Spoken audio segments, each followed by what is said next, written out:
Hello friends, hello everyone. Standard 8th and subject English. Friends, today we are going to learn and discuss on 1.4 Miss Slippery warming up and chit chat section. मित्रांनो, आज आपण miss slippery या पाठाचं warming up वरती आपण चर्चा करणार आहोत. So open page number 17 and pay attention in your book. Also, you must keep a pen and notebook with you. Miss Slippery warming up. घसरडी मुलगी, निसरडी मुलगी अशी आपली कथा आहे आणि त्याचा आपण वॉर्मिंग अप पाहूया. काय आहे बघा वॉर्मिंग अप. पहिला प्रश्न आहे चिटचॅटमध्ये. Do you argue with your friends? Why? Do you argue with your friends? Why? तुम्ही तुमच्या मित्रांशी वाद घालता का आणि का? तुम्ही तुमच्या मित्रांशी वाद घालता का आणि का? हा प्रश्न आपण पाहतोय. Do you argue with your friends and Y. आता याचं नेमकं उत्तर तुमच्या आता लक्षात आलेलं आहे. तुम्ही वाद घालता पण काही वेळा वाद घालत असता. खरं आहे. Sometimes I argue with my friends when I do not like their opinion or point of view on something. Sometimes I argue with my friends when I do not like their opinion or point of view on some things. एखाद्या गोष्टीबाबत जेव्हा मला त्यांचं मत पटत नाही त्यावेळेला मी वाद घालत असतो. आणि कधी कधी वाद होतो बघा तुमचा. Do you argue with your friends and Y. Yes, at times I do argue with my friends. This is usually because we have a difference of opinion between us. Difference of opinion between us. Also at times when my friends unnecessarily tease me, I find it unfair. It leads to an argument. काही वेळेला आपले मतभिन्नता होते त्यावेळेला argue होत असतो, वाद होत असतो. काही वेळेला तुम्हाला गरज नसताना तुमचे मित्र चिडवतात. अशा वेळेलाही तुमचे आणि तुमच्या मित्रांशी वाद होत असतात. अशा प्रकारे कितीतरी पॉईंट तुम्ही या ठिकाणी सांगू शकाल की तुम्ही तुमच्या मित्रांशी वाद का घालता, वाद घालता का आणि का घालता. ओके, नेक्स्ट सेकंड चिटचॅटमधील प्रश्न आहे आपला. बघा.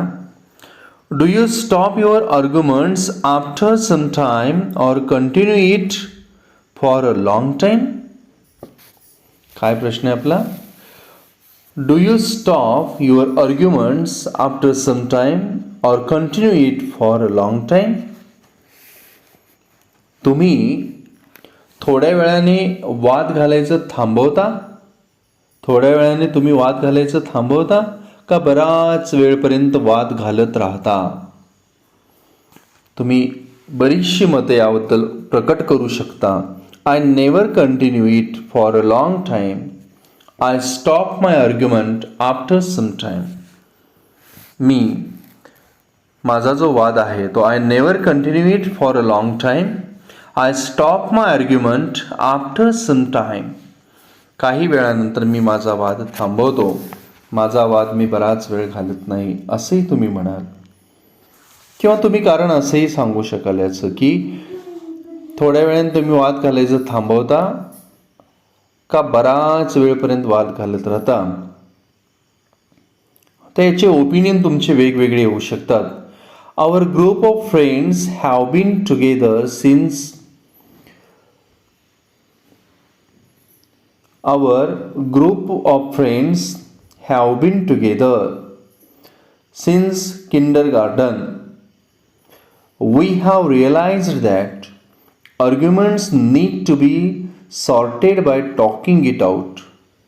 Anger and revenge are not solutions to the problem. So, whenever we have an argument, we give each other time to think about it and then discuss it out again. At times, we also decide to let go of the argument as our friendship means more to us than our differences of opinion. कारण मैत्री महत्त्वाची आहे, मत महत्त्वाचं नाही. मैत्री टिकणं महत्त्वाचं आहे. एखाद्या गोष्टीवर वाद झाला तर मैत्रीमध्ये बिघाड येता कामा नये. हेही गोष्टी महत्त्वाच्या आहेत मित्रांनो. नेक्स्ट 3 नंबरचा आपली ॲक्टिव्हिटी 3 नंबरची चिटचॅटमधील प्रश्न पहा. वाय डू पीपल कॉरल और वाय डू पीपल फाईट? लोक का बरं भांडतात? लोक का भांडतात? पीपल कॉरल और फाईट फॉर मेनी रिझन्स. लोक जे भांडत असतात किंवा त्यांच्यामध्ये तंटे होतात याला खूपशी कारणं आहेत. आता कोणकोणती कारणं असू शकतात बघा. When they do not like each other's opinion or point of view. हे पहिलं कारण. When they do not like each other's opinion or point of view. त्यावेळेला त्यांचे वाद होतात. जेव्हा एकमेकांची मतं पटत नाहीत. By misunderstanding each other. हे एक बहुतांशी कारण आपल्याला दिसतं की मिसअंडरस्टँडिंग, गैरसमज होऊन वाद होत असतात. Just for fun one teaches another and then it turns into a fight or quarrel. कधी कधी सहज एक गंमत म्हणून चिडवलं जातं पण त्याचं रूपांतर नंतर भांडणात होत असतं. यामुळे सुद्धा लोक भांडतात. People usually quarrel due to differences of opinions. थोडक्यात काय, लोक जे काही भांडतात हे त्यांच्यामधील निर्माण झालेल्या मतभिन्नतेमुळेच भांडत असतात. Next question number 4. 4 नंबरचा प्रश्न आहे आपला. काय आहे बघा 4 नंबरचा प्रश्न की do we forgive or punish our dear ones for their mistakes? Do you forgive or punish our dear ones for their mistakes? आपल्या माणसांकडून चूक झाल्यावर आपण त्यांना माफ करतो की शिक्षा देतो? आपल्या माणसांकडून चूक झाल्यावर आपण त्यांना माफ करतो की शिक्षा देतो? We should forgive our dear ones after their mistakes. आपण क्षमा करत असतो. We should forgive our dear ones after their mistakes, but we should take a promise from them not to commit such mistakes again. पण आपण त्यांच्याकडनं वचनही असं घेतो की पुन्हा अशा चुका होता कामा नयेत. We should forgive our dear ones after their mistakes, but we should take a promise from them not to commit such mistakes again. किंवा आपण असंही म्हणू शकतो की most people punish their dear ones when they commit mistakes. Most people punish their dear ones when they commit mistakes. काही वेळेला शिक्षाही होत असते. But rather than punishing the doer, it is necessary to understand the reason for committing the mistake and the conditions under which the person must have committed the mistake. Once our focus shifts from the doer to the deed, we will be better equipped to handle the mistakes of our dear ones. पुन्हा लक्षात घ्या. Most people punish their dear ones when they commit mistakes. But rather than punishing the doer, it is necessary to understand the reason for committing the mistake and the conditions under which the person must have committed the mistake. ते परिस्थिती समजून घेणेही महत्त्वाचं आहे की अशा चुका त्या व्यक्तीकडून का बरं झाल्या. Once our focus shifts from the doer to the deed, we will be better equipped to handle the mistakes of our dear ones. एकदा का डोअरवरून डीडवरती जर आपल्या फोकस झाला तर मात्र आपण हे व्यवस्थित हँडल करू शकतो. Next question number 5. What do you feel after a call with dear ones? What do you feel after a call with dear ones? आपल्या माणसांशी वाद झाल्यावर तुम्हाला कसे वाटते? आता आपल्या माणसांशी वाद जर झालं तर नक्कीच कोणाला चांगलं नाही वाटणार, बरोबर? I feels very sad and ashamed after a quarrel with dear ones as I could not control my anger. घटना घडून गेल्यानंतर मात्र आपणाला लक्षात येतं की I feel very sad and ashamed after a quarrel with dear ones as I could not control my anger. आपण आपला राग शांत करू शकलो नाही, आपल्या रागावरती आपण नियंत्रण ठेवू शकलो नाही. या गोष्टीचं आपणालाच नंतर वाईट वाटतं, आपल्यालाच त्या गोष्टीची लाज वाटत असते. Okay. What do you feel after a quarrel with dear ones? After a quarrel with dear ones, all that remains is unhappiness and uneasiness.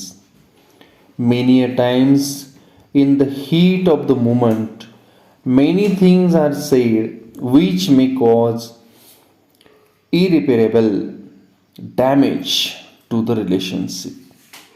One must realize that physical wounds will heal over time, but wounds caused to one's feelings may never be forgotten.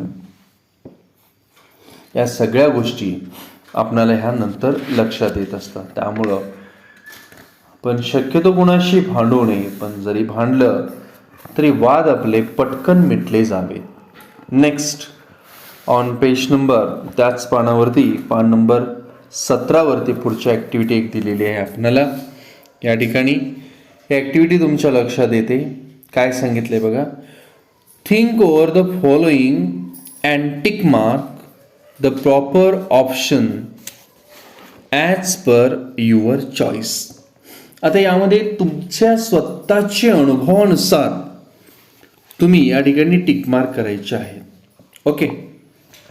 Think over the following and tick mark the proper option as per your choice. तुमच्या चॉईसनुसारच तुम्ही तुमच्या अनुभवानुसार तिथं tick mark करायचं आहे. पहा, first sentence आहे. Do your classmates tease, trouble and avoid you?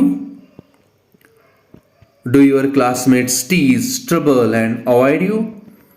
तुमचे वर्गमित्र तुम्हाला चिडवतात का, त्रास देतात का, तुम्हाला टाळतात का? असं होत असेल तर येस म्हणा, अजिबात होत नसेल तर नो म्हणा, कधी कधी असं होत असेल तर समटाइम्स म्हणा. Okay. Next question B. Do you with your friends also tease, trouble और give names to any of your classmates? तुम्ही तुमच्या मित्राबरोबर इतरांना तुम्ही असं नावं ठेवता का, त्रास देता का? तर होत असेल तर यस, नसेल तर नो, समटाइम्स. यापैकी कोणताही option. C. How do you handle the teasing? How do you handle the teasing? तुम्ही टीझिंग कसं हाताळता? क्राय करून, रडून, इग्नोर दुर्लक्ष करून, और कंप्लेन टू टीचर का आपल्या टीचरांच्याकडं त्याची तक्रार करून कसं हँडल करता? D.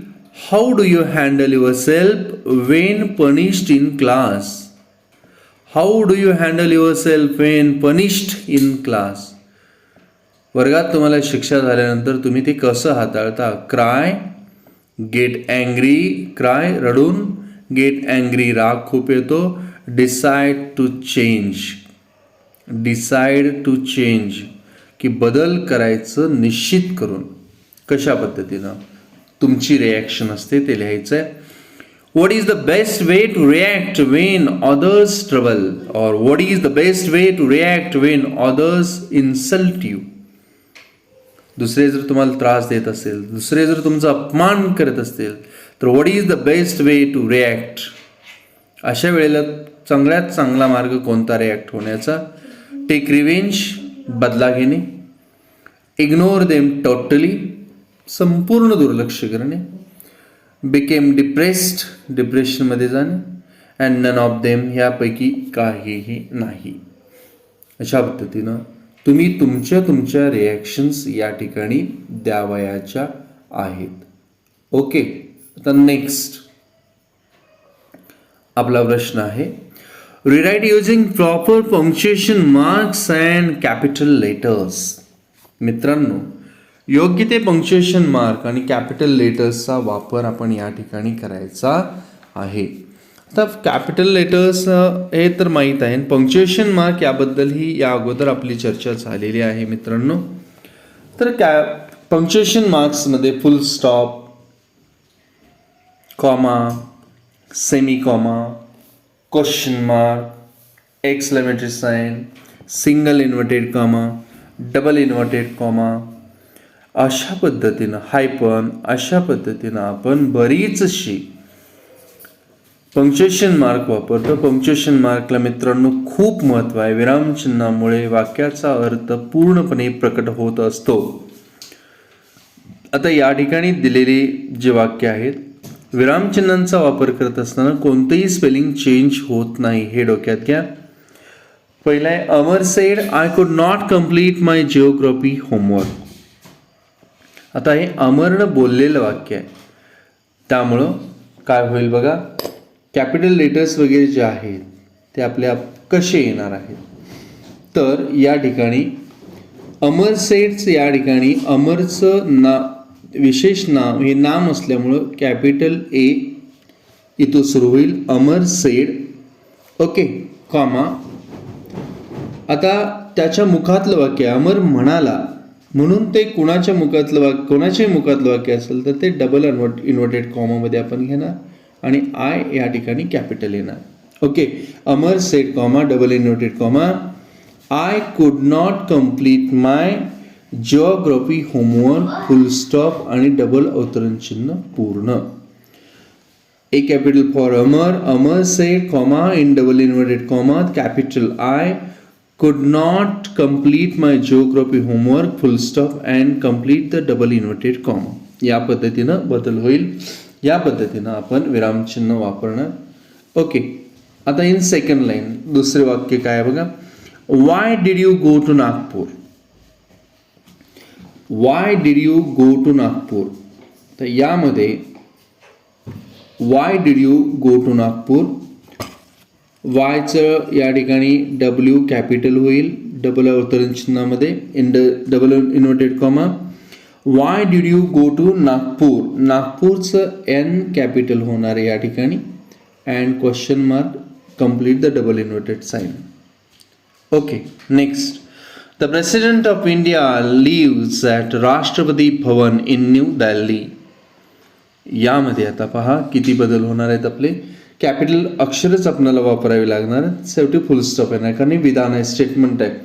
The president of India lives at Rashtrapati Bhavan in New Delhi. कोणकोणते बदल येणार बघा.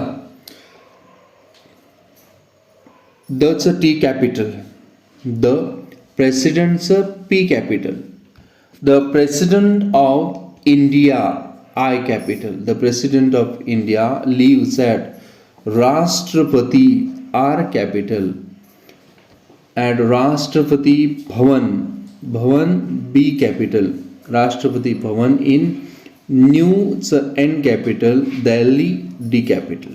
Okay, and last one full stop. काय काय बदल झाले बघा या ठिकाणी.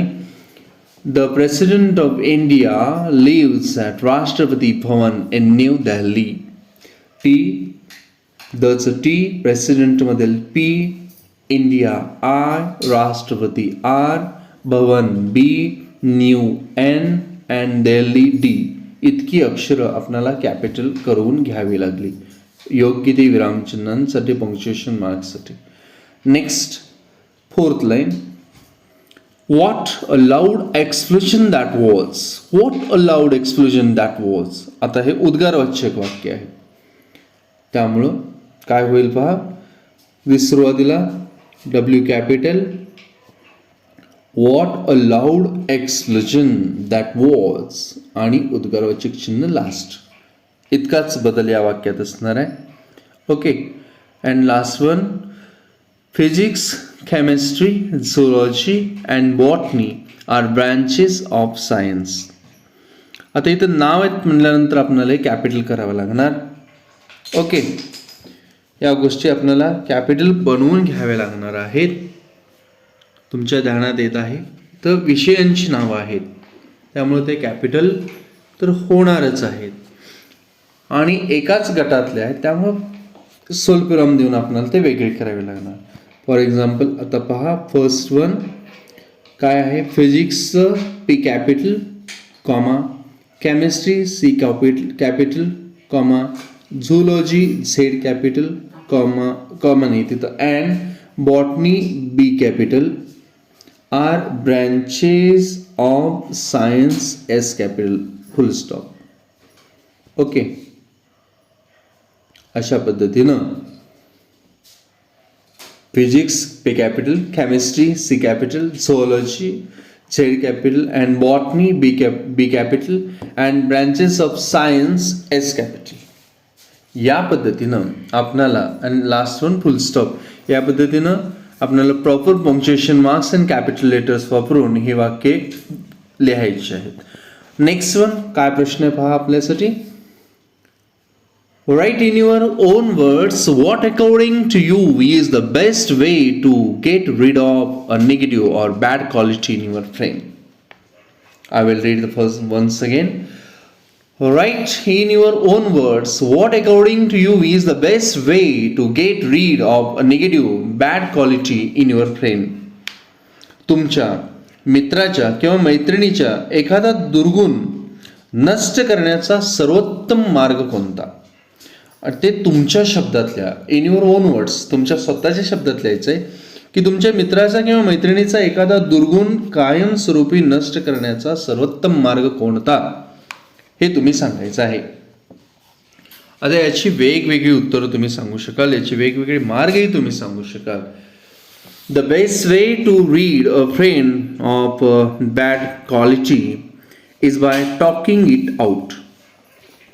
Bye talking, showing empathy, and with the right amount of encouragement we can make him or her realize their faults and rid them of their bad habits. काय सांगितलं बघा, the best way to rid a friend of a bad quality is by talking it out. By talking, showing empathy, and with the right amount of encouragement we can make him or her realize their faults and rid them of their bad habits. असंही तुम्ही म्हणू शकाल की अगदी त्यांना सांगून, व्यवस्थित प्रेरणा देऊन, त्यांच्या चुका त्यांच्या लक्षात आणून देऊन त्यांना वाईट नकारात्मक गोष्टीपासून दूर करता येईल. किंवा आणि काय करता येईल, I will help my friend by some ways. आता कोणकोणत्या मार्गाने तुम्ही त्याला मदत कराल. It will tell him or her to be creative. त्याला क्रिएटिव्ह बनण्यासाठी तुम्ही सांगाल. I will help him to change the tone of his or her thoughts. विचार बदलायला सांगाल. I will tell him or her to concentrate what makes the thought negative and try to remove it. त्याला एकाग्र मन तुम्ही करायला हवाल आणि कोणत्या गोष्टीमुळे नकारात्मक विचार येतात अशा गोष्टी बाहेर काढून टाकायला सांगाल. I will tell him or her the advantages of positive thinking चं महत्त्व आणि फायदे सांगाल. And I will advise him to practice pranayam. I will advise him to practice pranayam. त्याला प्राणायाम किंवा योग याचा सराव करायला सांगा की जेणेकरून मन एकाग्र होईल. अशा पद्धतीनं सुद्धा आपल्या मित्रांच्या मधील असलेले दुर्गुण नष्ट करण्याचे हे काही मार्ग आहेत. these are the some ways, that is These are the some best ways to get rid of a negative or bad quality in your friend. Okay, friends. In this way, today we have completed the warming up section and chit chat in this video. Okay, friends, all of you must write down all these activities in your notebook, and we will discuss the lesson on the next video in the next video. Okay, friends, thank you very much for watching this video. Thank you.